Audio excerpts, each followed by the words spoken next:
everybody. Welcome to the Soccer Sharps, a soccer betting podcast. Jord, we are here live for the very last match of the season. It is the Champions League Final, the most important game in a club soccer season.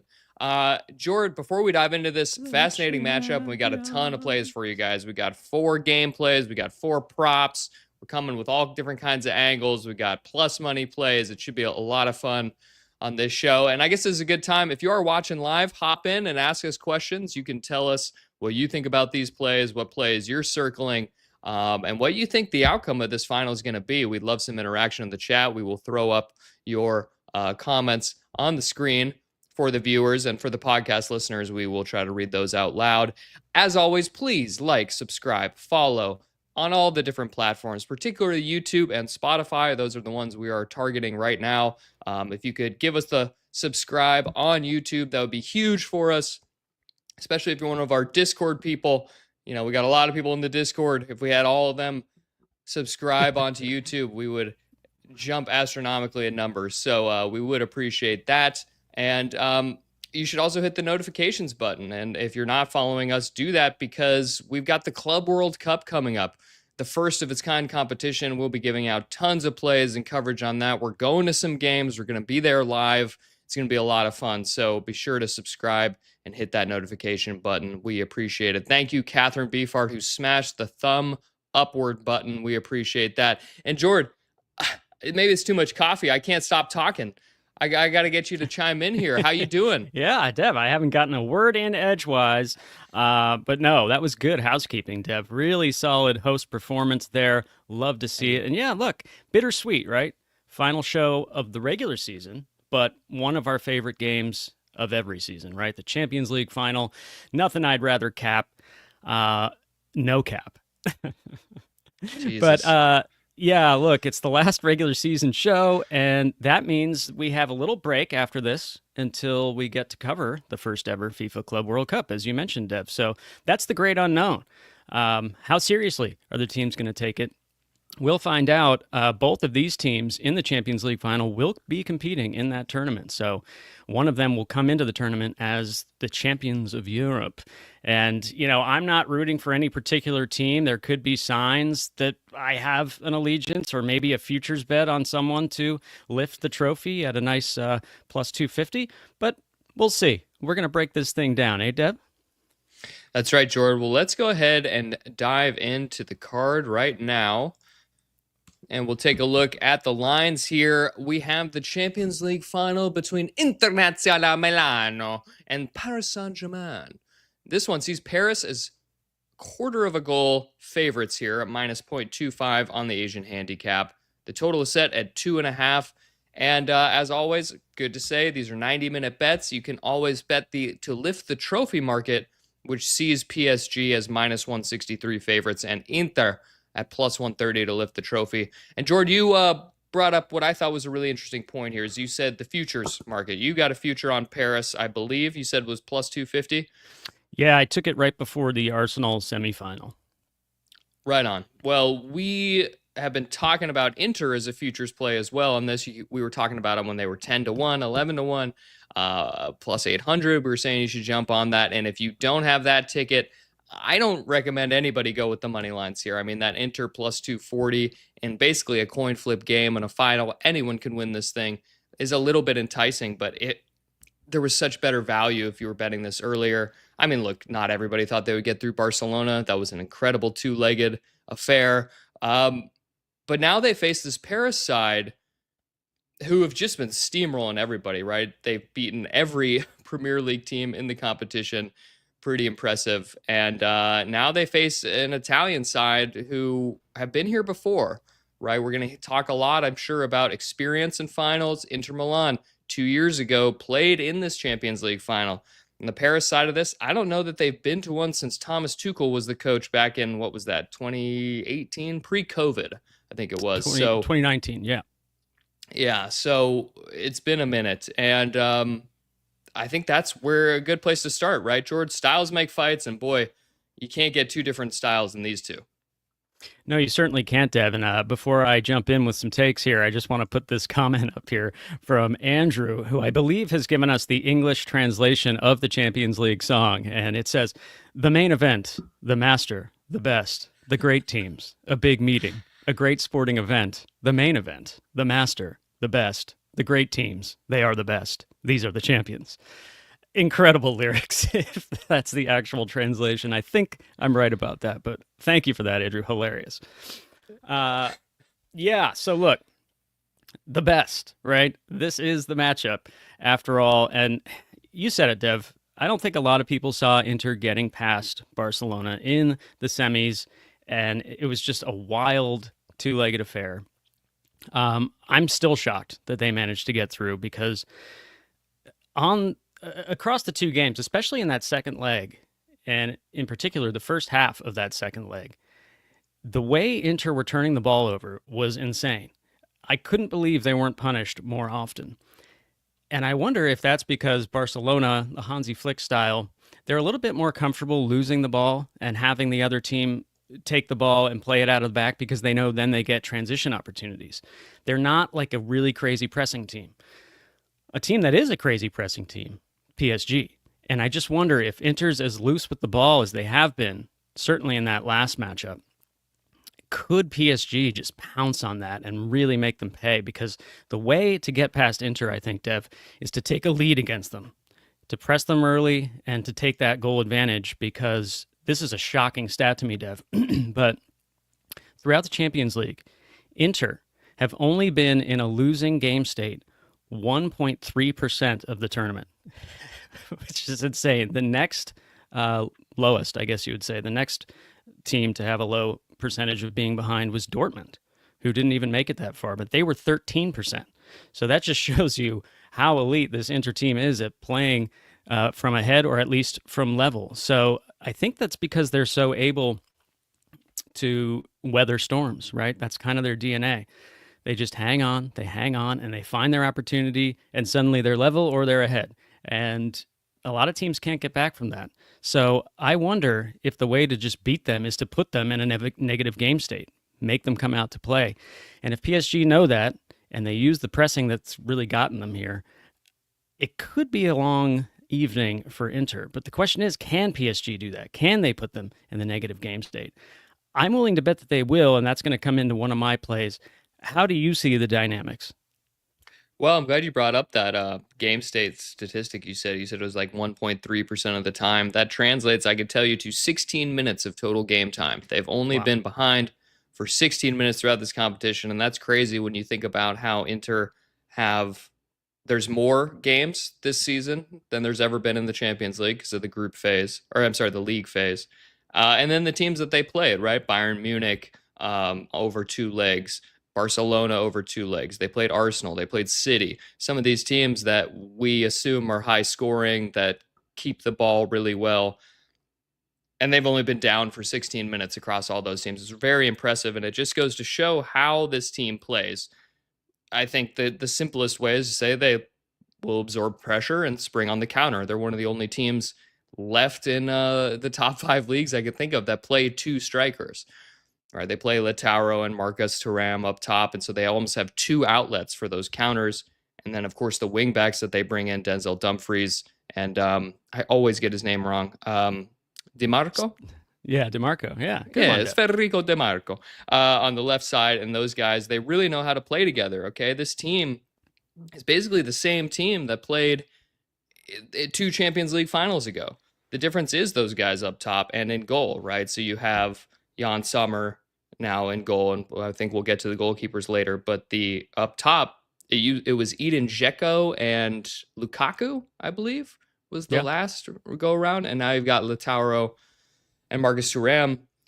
It's pretty much the same team. They've been together a long time. They know how to do this. They play really well together. We talked about the record of their game state. Inzaghi's Inter, since he's been at the helm, they've been in 7 cup finals. They've won 5 of them. So one of them being that Champions League loss, and then this year they lost, I think it was the Supercoppa Italia against the rivals AC Milan. So I think we know what Inter's going to do here, right? They're going to sit back, they're going to absorb pressure. spring on the counter. And now Paris on the other side of this are such a fascinating team because they do everything, right? They can play direct, or they can just keep long passive possession. I believe they're third in the Champions League this season in terms of 20 plus pass progressions toward a shot. So they're absolutely happy to knock the ball around, play something like that. And they're also actually the highest direct attacking a team in the competition, which I thought was really interesting. 75 direct attacks. The second highest is 42. Direct attacks meaning like, I believe it's like under 10 passes and from the opponent's half. So if Inter do push up and they get in their counters, they got to watch out coming back the other way. Yeah, it's a pretty fascinating matchup here, Jordan. You talk about PSG trying to get on the score sheet first. You know, we thought Barca certainly would have done that, and then they got done in like 2 minutes. So what do you think about that in terms of just how this is going to set up? Then you add in the final atmosphere. To me, it seems like, boy, we talk about these finals being cagey. This should be the cagiest of the cage. Yeah, you would think so, unless my theory of PSG knowing that's a bad recipe for them and striking early. We've seen them dominate in the first halves and not come away with, the fruits of that labor, right? Like, I think about the Liverpool game, right? The Liverpool game, right, where they completely dominated. And that wasn't just early, it was throughout. And then they just got sucker punched at the end. It was so brutal. But look, they came through it in the end. So yeah, it's a fascinating one, Devin. I know we both have plays for the first half. So maybe let's break this thing in half and start with that. But love that. Yeah, I'm willing to bet, obviously, this is a betting show after all. I'm willing to bet that PSG do figure that out. And I'd like them to score first, but obviously that could come at any time. So I'm going to kind of nail my colors to the mast here and say that they do get a goal in the first half. And I think there's some decent value on that. For PSG to score a goal in the first half is minus 105. I like that, and I know it kind of conflicts with where you're going with the first half because you're kind of banking on the first half being the cagiest of the cage. Yeah, but as you said, I think these two teams also, I believe I saw a stat, I wish I had the exact number in front of me, but they are the two teams that score the most in first halves, or maybe it was like the first quarter, so like the first 25-ish minutes of games. They have more goals than anyone else in the competition. So, but I just think when you add in the final of this is the biggest game a lot of these guys have played in their lives so far, aside from all the people on Inter that did it last time. But they're going to come into this just ready to... I think this could be like a pretty intense match. I think there could be a lot of yellows. I mean, if you're Inter, it's like you leave everything on the field here. We've done this before. We're probably not going to get back again with this cycle of players. It feels like PSG might be able to do this again, right? To go again in the future. They're such a young team. So I expect Inter to sit back, absorb pressure, maybe try to spring out on the counter a little bit, but just slow PSG down. PSG are very fast and terrifying in attack and their combinations. So that's why I'm going for draw halftime here. So draw halftime plus 120. I went with that instead of the under 1 goal. So we're not totally oppo, Jord, because look, in that Barcelona first leg against Inter, we saw 2-2 at halftime. So still a draw. We should be so lucky. Right. I do not think there's going to be that high scoring, and we'll see in my later plays as we get to the full game. But the first half draw for me, Jord, plus 120. It does bring in both of our plays, but I have a feeling this is going to be 0-0. You can put on that exact score is only like minus 250. Which to me says the bookies are like, yeah, it's pretty likely it's going to be a 0-0 here. Yeah, Dev. So really, we're rooting for 1-1 at halftime because Dev has the draw at halftime, and I need PSG to score a goal in the first half. So we need 1-1 at least. A 1-1 or 2-2 is really all we can allow. So most likely the 1-1. That's what we're rooting for here. Dev, let's reward the chat here and get some of these comments up on the screen, and we'll read them out for the podcast. But starting off here, we got Kenny saying PSG going to Liverpool with everything on the line, beating Arsenal away, City. I don't think they're going to be scared, but who knows? Yeah, They really have come through some pretty impressive tests. Andrew saying Inter came closer to beating City in 23 than people realize. Yeah, we mentioned Lukaku. It was Lukaku blocking his own teammate's shot, right? They didn't get in because of that or something. And boy, they had chances, especially at the end there. Catherine Beefheart enjoying the fact that Dortmund sounds like Dortman, which is funny. We've got, let's see. As the game gets closer to 90 minutes, says Kenny, Inter has shown a tendency to rise their play. I don't know if it's the subs, the rotation the coach has, but they have it, the face-off. So, yeah, a lot of comments coming in here. Appreciate that, guys. We do appreciate people jumping in live with the chat. We've got about 20 people in here live now. So if even just half of you dropped a like on the video right now, that would go a long way to helping out. And if all of you did, hey, we'd be completely delighted. Anyway, we've got our first half bets. Oh. Yeah, I was going to jump in here just to say, you talked about maybe we'll get the 1-1 in the first half, but we have not seen both teams to score in a Champions League final since 2018. That's true. 7 years. In fact, we've had 1-0s in 4 of the last 5 Champions League finals.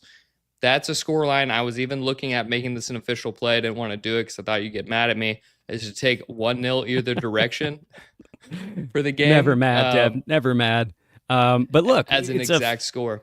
A famous line that we've said, I think we coined on this podcast, that what they say about trends. They either keep going or they end. So... that is those are outcomes that can happen when you look at statistics. But Jordan, as we get into the full length of the game here, and I believe Kenny in the chat brought it up, as it gets closer to 90, Inter seems to get stronger. I would say they have maybe a deeper team than Paris. You look at the options on the Paris bench, who do they really have to bring in? I know they bring in, usually it's Barcola at this point, right? I think Doué's kind of locked down the starting position on the left flank in that front three. That's so dangerous. But Inter have a lot of different guys they like to bring on and change it up. And a lot of these guys are just old stalwarts who've been in the game forever. But as the game does go longer, who do you favor here? And say Paris does get up by 1 goal, as you think they might. Yeah, I think, as I say, if Paris do go ahead, I think that's going to be a really interesting test for Inter because they're so uncomfortable playing from behind. They do so well front running, or at least staying level. So that'll be interesting. I would obviously, when a team scores first, you suddenly give them the edge, as do the betting odds, right? Suddenly they are most likely to win because they're ahead. And I think that would be true here. Obviously, I took PSG, as I said, before the Arsenal semifinal to win the Champions League. I do believe they will do it. I do think they are the better team. But Inter, we count them out at our peril. We do it all the time, and they always end up getting through. They find a way. So I was kind of hamstrung. I didn't want to double dip and take Paris again because I've already got that future. But if I didn't have that future, I might have just taken them to lift the trophy here with the price they have at minus 163 and tack something onto it, like under 5.5 goals, just to get the juice down. But I do have that future, so I'm going to play it a little differently. And I'm just going to take them minus the quarter where it's lined in the 90 minutes, minus the quarter on the Asian handicap. If it does go to extra time and Inter gets that draw, so be it. I lose half the stake, but then my future's still alive. And yeah, that's just the way I wanted to play it because I don't see Inter winning in the 90 minutes. I could see them forcing extra time. I could see them losing. But to see them winning at 90 minutes, I'd be really impressed. But I've said other things like that about Inter throughout the tournament. So really tough one to call here, Deb. But that's what I'm going to go with for my full 90 play. That's the Paris Saint-Germain minus 0.25 on the handicap. Yeah, I mean, if you're going to go that way, Jordan, I don't see why you don't just take the money line. PSG plus 120 there. Well, if they're going to do it in 90. Just said why I didn't take the money line, but I said if I didn't have the future, then I would have. Right. Yeah, I don't see why Inter can't win this 1-0 in 90 minutes. I think if they're going to do it, it's going to be from set pieces, right? I mean, that's the way to attack this Paris side. You saw Arsenal do it with these long throws in that second leg. They were just lumping long throws into the box because Paris, while they have, probably the best goalkeeper, Donnarumma, back there. I'm not sure he's the best at like organizing his box. And you have these players who are notably shorter than Inter, who have these massive, they're playing three center backs, two wing backs who are great in the air. In the midfield, they've got tall guys as well. So they've got like 6'4" across three center backs going forward on corners, on free kicks. I think that's how Inter can win this game or try to score. I think that's going to be their best shot, even though they're great on the counter. I just think the wing backs for Paris are too fast. Mendes against Dumfries. I mean, my God, that's going to be a great matchup to watch. Just those two guys running at each other all day. And then on the other side, Hakimi and Di Marco is going to be fascinating as well. Who's going to be the more risky? Who's going to be going forward more and causing the other to defend? I think that's going to be a really fun chess match, like within the game to watch. But back to my set pieces thing. I think Inter knows this. I think they know they have the height advantage. I think they know that they're going to try to get in there, win corners, get center backs into the box, and that'll come up on my props. But for me, Jordan, I still think it's a final. We've seen it in 4 of the last UCL finals. You got to go under 2.5 goals here. It's too big of an occasion. It's too intense. It's the biggest game of the club season. It's the biggest game every season. And for me, I'm just like, look, under 2.5. Rinse and repeat here, -118. I think if there is that sort of early scoring we talked about, you mentioned PSG maybe scoring in the first half, maybe Inter gets one. We get that draw halftime for me to cash. If that happens, I would put a massive sum of money on the under 4.5 total on the live betting market. Right. So as more goals go in, the live betting odds will change. But yeah, because even if both teams score here, it's hard to see this thing getting out of hand in some like massive scoring game. So that'd be something to watch for. But again, I'm just going with the straight up under 2.5, -114 here. Happy to take it there, Jordan. Yeah, Dev, so I guess to break it all down, we've got 4 official plays, 2 from each of us. We each have one on the first half. We each have one on the full 90. The best outcome is 1-1 at halftime and then no further scoring, right? And I would lose a half stake at the end of the 90 minutes because PSG drew. And so I'd lose the half stake there on the -1/4 handicap, but I'd still have the future alive. So that would be probably the best outcome. 1-1 halftime and no further scoring to cash all of our bets pretty closely. But let's reward a few more chats or comments in the chat here. There was a big discussion about if Mkhitaryan wins this with Inter, yet another Manchester United player to do well post Man United. But another interesting comment here I wanted to flash up from Nwata. Inter this season has not been decisive in the finals they've played. Saturday all boils down to who wants it more. That's true. Inter have been a little shook when it's come down to that final game. Some weird AC Milan hoodoo with that, though. And I wanted to highlight this one. If it goes to extra time and pens, Inter definitely wins it. Now, that's interesting, Dev, because I think I might disagree with that if it went to penalties, I might like PSG there because Donnarumma is so impressive in penalty shootouts, and he's done it in big finals. I think about the Euros final against England. So that is an interesting one, and I guess it depends who's on the pitch. I would imagine by that time, Gonzalo Ramos would probably be on for PSG. He has a good penalties record. Of course, some of the guys they start with as well, Dembele, you would imagine still be on there. I think in terms of taking shots in a penalty shootout, I put the teams at about even, but I think I give the keeping edge to Donnarumma. But that's a bold call because Jan Sommer is as good as he is handsome. Oh, well, yeah, never thought about Jan Sommer being handsome. He's got nice hair. We'll give him that. Great hair. But yeah, I tend to agree with you there, Jordan. I think Donnarumma is the sort of penalty specialist. He's done it on big stages, won the Euros with Italy. Jan Sommer, no slouch either, but in terms of saving penalties, I would definitely give the edge to Donnarumma. But in terms of taking penalties, that's where experience starts to come in, right? We start to say, these guys are older. They've done it before. Does the pressure become so big for Paris, a club that's never brought home a European title? Does it weigh on these young kids' shoulders? You can either send that either direction with the narrative, right? You say, well, they're young and fresh-legged and they're out there and they can run forever. Or you say, oh, they weren't experienced enough because they're too young. So it can go either Right. way.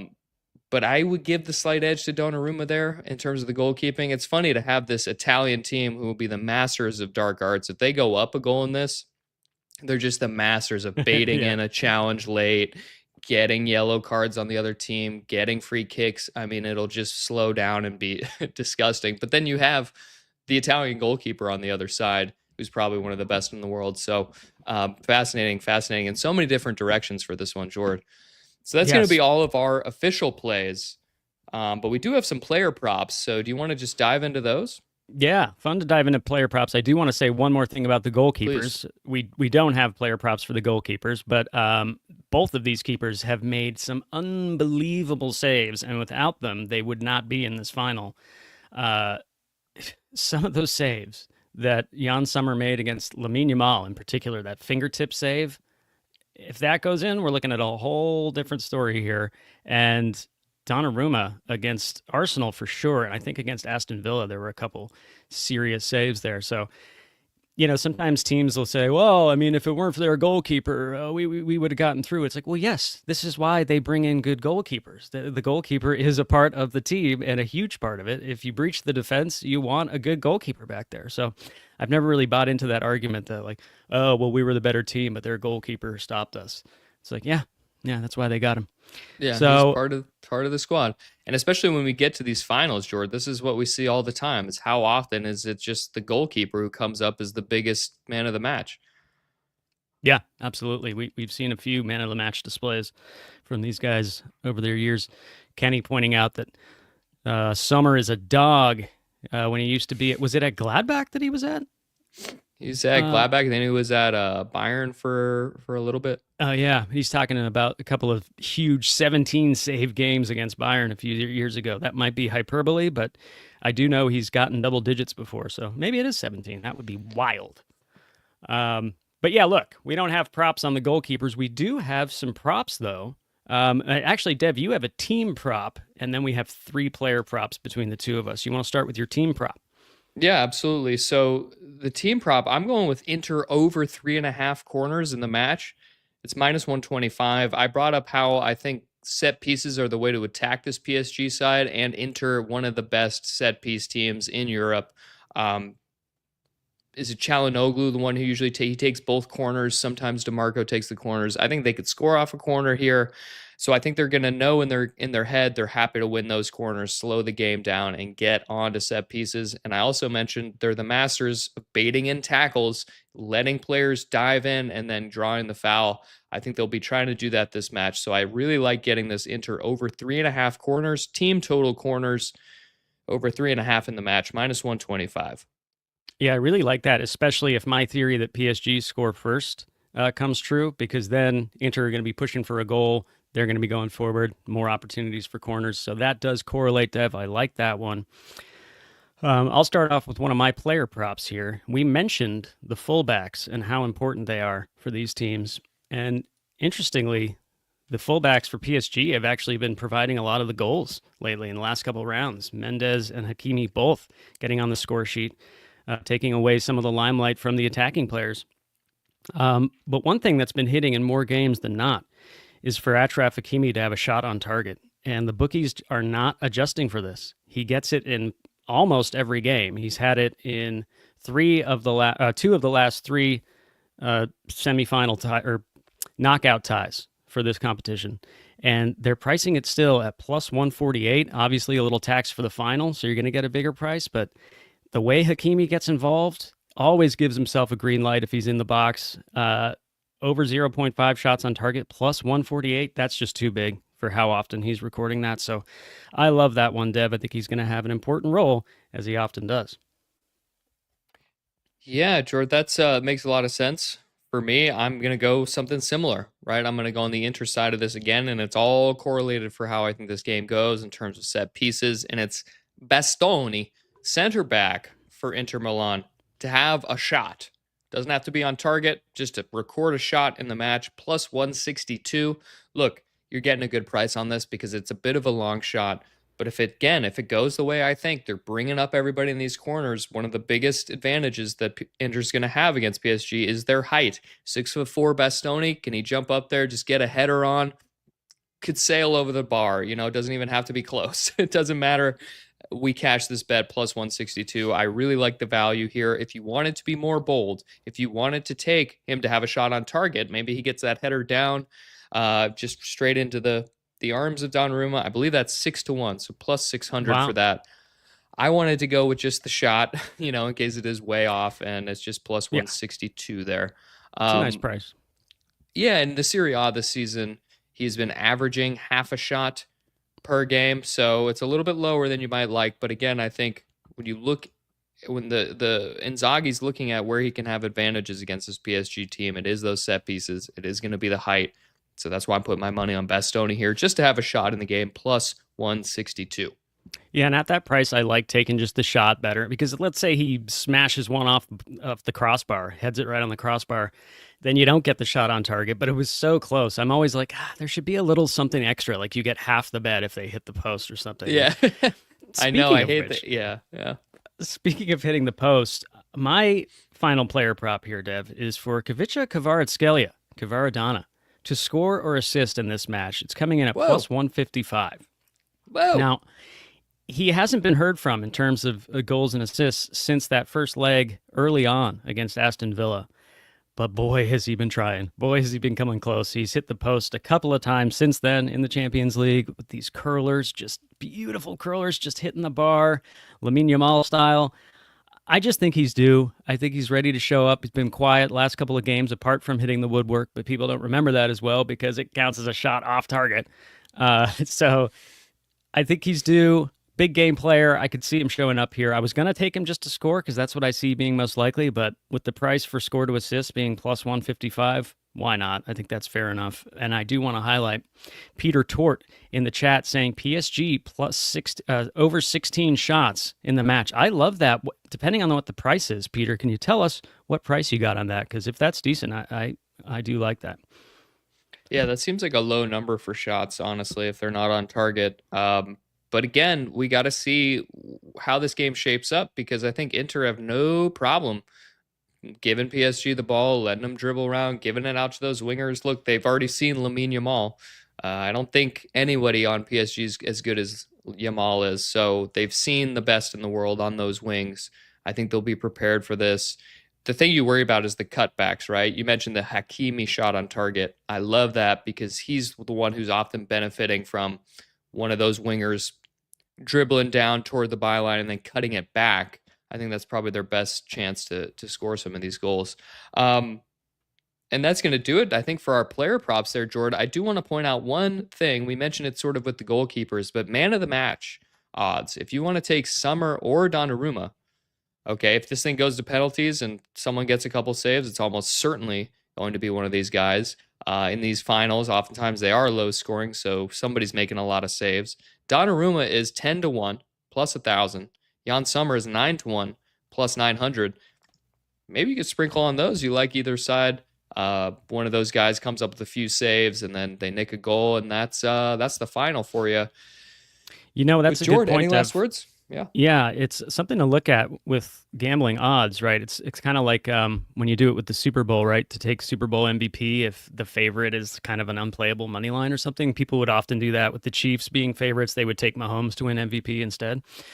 Well, it's sort of similar. Like if you think it's a low-scoring final, as these finals often are, and there might only be one goal in it, whoever you think that guy is most likely to score, like for me, if it was Kvaratskhelia, take him to be man of the match, because if there is one goal in it, he's probably going to be the guy who gets it, unless, as you say, someone puts in a Herculean performance in the goal. But generally, if there's one goal in it, he's probably going to be the guy, so you get a much better price playing it that way. Kenny and Peter both got back to us. Kenny talking about Jan Sommer. He had a 19-save game against Bayern in 22-23. Game ended 1-1, hence why they just signed him after Neuer broke his leg. Wow, 19 saves. That is wild. And pretty Peter, sure we were on Mönchengladbach for that game too. We probably were. That's a good point, Dev. It was one of our successes, I'm sure. Peter telling us that PSG 16 plus shots, minus 115 on DraftKings. Love that. Great shot. Not bad. That's not bad. But look, Dev, it's one thing to talk about this match, and it's quite another to put our money where our mouths are and pay the bookie. Chuck, I'm going to tell you something. You have that fucking 200 in my hands tomorrow. If you ain't got the 200 in my fucking hands tomorrow, I'll break every fucking bone in your body.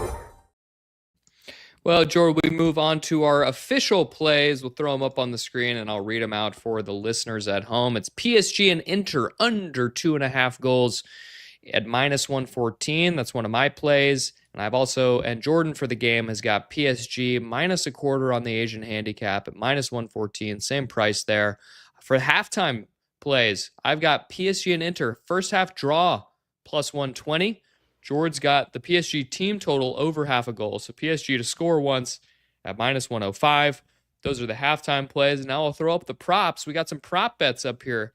These are a lot of fun. I'm taking Inter team total corners over 3.5 in the match at -125. Quick side note on this.